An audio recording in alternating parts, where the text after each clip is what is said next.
Well, certainly this weekend, no issues here.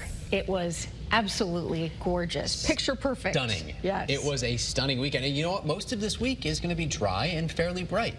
Perfect. So we have a lot to look forward to. All right, that's good. Let the good times roll. Right, exactly. We're battling some haze out there today, though. That's really the only thing to keep in mind here. We'll show you where the fires are right now. These ones in central Canada, north of the Dakotas, north of Montana, north of Minnesota, are the ones that we have our eyes focused on, because what's happening here is the jet stream, it builds up, catches some of that smoke, and then drops it out of Canada and into southern New England. So we've watched the smoke make its way into Connecticut today. Some impacts to air quality, certainly, particularly for sensitive groups. Otherwise, air quality is moderate, and that's what we see not just in Connecticut, but through Massachusetts and into parts of New York State, too. You have to head to western New York to really see some of the worst air quality, and we don't really expect that to make it here, but there are air quality alerts in effect until 11 o'clock tonight for all of Connecticut. Here's a live look in our iCam in Middletown. Pretty easy to pick out where the smoke is, certainly looking a bit hazy, looking downriver there.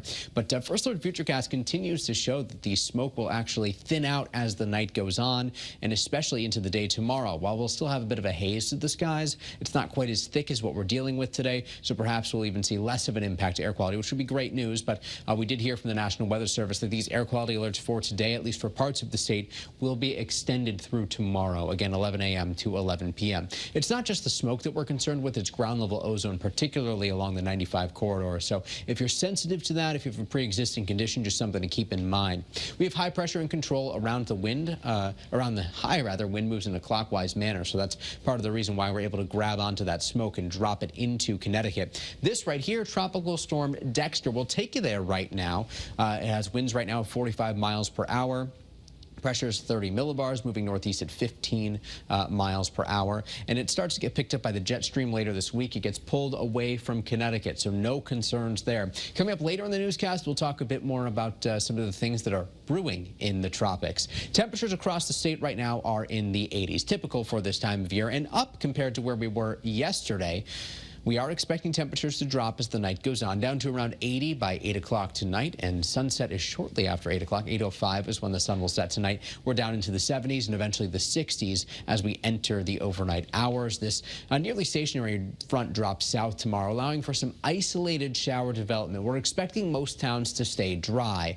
By Wednesday, that front is well to our south, opening the door for high pressure to build in across Maine, and this is going to not only ensure drier weather for Wednesday into Thursday, but also brighter skies. So tonight about 60 to 65, perhaps some upper 50s in the typical cooler spots across northwestern Connecticut. Tomorrow about 80 to 85, very typical for this time of year. 79 in New London with a bit of an onshore wind direction. We're into the lower 80s Wednesday, back into the mid 80s Thursday. Overnight Thursday into Friday, some upper 50s at play, and then we'll watch temperatures gradually climb. Humidity levels will start to climb too. So we're still comfortable out there Friday and Saturday, and then we're seasonably warm on Sunday, mid and upper 80s, turning muggier, and that mugginess could fuel some showers or storms by next Monday as inland towns make a run for 90 degrees. We're forecasting 89 officially right now. Bit of an evolving situation, so be sure to check back, but either way, outdoor plans through the rest of the week and this weekend look to be good to go.